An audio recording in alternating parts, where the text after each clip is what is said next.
Will a ragtag group of costumed villains be exactly what New York needs to take the streets back from Null and the Symbiotes? Well, let's hop into the pages of In Black Thunderbolts issue number 1 and find out together, shall we? So then, this newest tie-in story from Matthew Rosenberg actually does a very nice job dovetailing off what was going on in the main In Black book. Mayor of New York, Wilson Fisk, is holding a press conference wherein he tries to get the people of New York on his side about everything he's doing to try and fight the symbiote threat, that he's spared no expense putting together a crack team of the finest operators money could buy. Only, it seems that this team is already dead, and as we flash back a couple days previous, we see that this is not the crack team of specialists we were promised. Instead, it was just all the losers that Kingpin could get together on such a short notice. Forget saving New York City, most of these guys don't even like each other, like Taskmaster and Mr. Fear, who fight over who has the better skull mask. The villain community is naturally distrustful too, and when they see brand new Captain Marvel antagonists and admittedly successful spin-off character in her own right, Star, is also at the table, the conversation quickly turns to who the hell is this person, and what, you think you're better than me, what, cause you're new?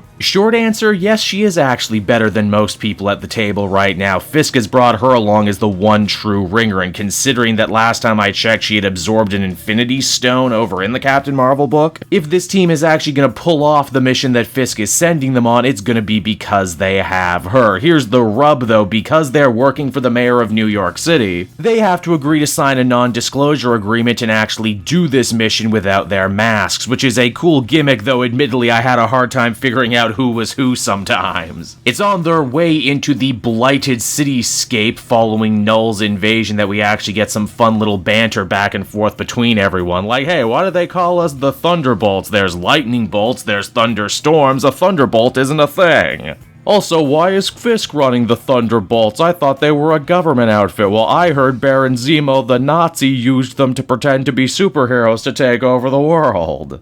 This is a great gag because they're all actually right in their own small way, and in fact, in a bit of connective tissue, Kingpin had gotten the name rights to the Thunderbolts during the end of Rosenberg's own Punisher run. Now, it doesn't take long before villains start dropping like flies all over the place. First, Snakehead ends up getting eaten by one of those symbiote wyverns. And while Star is able to make quick work of the beast while also showing off her amazing power to her new teammates, exerting herself to that level leaves her slightly weakened. Which is pretty bad for a group of villains who practice self-preservation. Amp, the electric-based villain, starts shooting off at the mouth, and Rhino, he just ends up walking away. Geez, if only this squad had bombs in their neck or something to make them comply with the mission parameters, am I right? It's here too, Mr. Fear, who his name probably should have been a dead giveaway, proves to be the wild card of this newest incarnation of the Thunderbolts and figures if Amp isn't going to play nice with everyone else, he's just going to kill him first. And with that, our much bigger team has dwindled down to 4: Star, Taskmaster, Mr. Fear, and BATROC THE LEAPER. The Thunderbolts still desperately try and make their way across the city to the coordinates that Kingpin had provided to them. It's along the way they end up coming upon the Defenders, who are duking it out with Null's forces. This actually ends up leading to quite an interesting little moral debate between the teams. Star wants to swoop on in and help out the good guys, figuring that, well, they could help them finish their mission, where Taskmaster and the rest don't want to get involved, figuring that the heroes would just as soon arrest them as they would fight the monsters.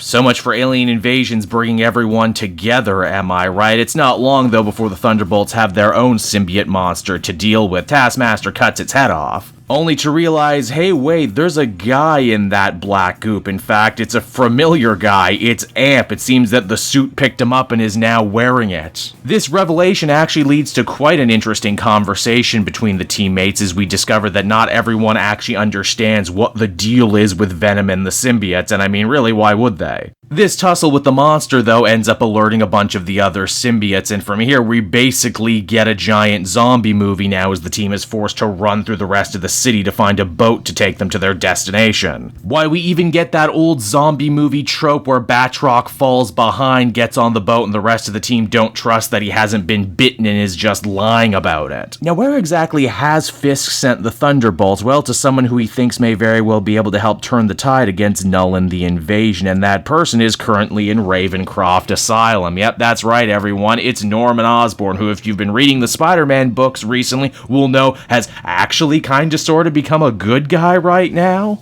But will he be good enough? I guess we'll find out next time. And so that was King in Black Thunderbolts issue number 1, everybody, and overall I thought it was fine. I have to wonder if this story felt familiar on purpose, you know what I mean, a group of costumed villains fighting goo monsters in a major metropolitan city on their way to rescue a VIP. Huh, that sounds like the Suicide Squad movie, doesn't it? I can appreciate Rosenberg for paring down the larger team to a much smaller, much more manageable, and admittedly much more interesting 4-pack. I was also really not expecting a Thunderbolts tie-in to King in Black to kinda sorta be a stealth spotlight piece for Star. It's clear Marvel has big plans for her. But I think we can all agree the real star, no pun intended, is Ferrara's artwork. It's cool to see these characters rendered in this particular style, many of whom for which this is the first time. I like it. Ultimately, I'd give this one a 7 out of 10. It's a nice distraction, but certainly not necessary reading when it comes to following the King in Black. Hey there everyone, Kate Joel again, and I just want to thank you so much for watching to the end of the video. It means a lot to me. And hey,